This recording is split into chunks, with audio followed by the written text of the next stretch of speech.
இப்போ நீங்கள் வந்து எத்தனை நாள் ஆச்சு? 1 month ஆகுது சார். என்னைய பாருங்க. சொல்லுங்கள். 1 month ஆகுது சார். 1 month ஆகுது. வரும்போது எவ்வளோ வெயிட் இருந்தீங்க, இன்றைக்கி எவ்வளோ வெயிட் இருக்கீங்க? எவ்வளோ குறைஞ்சிருக்கு? வரும்போது 80 கிலோ இருந்தேன் சார். வரும்போது 80 கிலோ. சரி, இன்னைக்கு 75 சார். 75 கிலோ இருக்கீங்க. அப்போ தட் மீன்ஸ் என்ன? 5 கிலோ 5 கிலோ குறைஞ்சிருக்கு. ஓகே. இப்போ ட்ரைனிங்கில் உங்களுக்கு என்னென்ன இம்ப்ரூவ்மெண்ட் ஆகிருக்குது? ரன்னிங்கில் ஃபஸ்ட்டு நீங்கள் எவ்வளோ நாள் வந்தீங்க ரன்னிங் டைம்? ஃபஸ்ட்டு ரன்னிங் வந்து 9 நிமிஷம் 30 செகண்டில் வந்து 9:30 வந்தீங்க.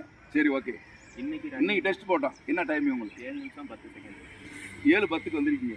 தட் மீன்ஸ் இன்னும் 10 செகண்ட் குறைக்கணும். Okay, running okay. அடுத்து லாங் ஜம்ப். ஃபஸ்ட்டில் லாங் ஜம்ப் எவ்வளோ தாண்டிங்க? தாண்ட முடியல. சுத்தமாக தாண்ட முடியல. ஓகே.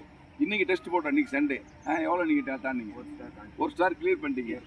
இப்போ 1 ஸ்டார் கிளியர்னா உங்களுக்கு இன்னும் எவ்வளோ நாள் இருக்குது? 1 வாரம் இருக்குது. 1 வாரத்தில் நல்லா ஹார்டாக ப்ராக்டிஸ் பண்ணால் 2 ஸ்டாருக்கு போகலாம். 1 மீட்டர் தானுங்க.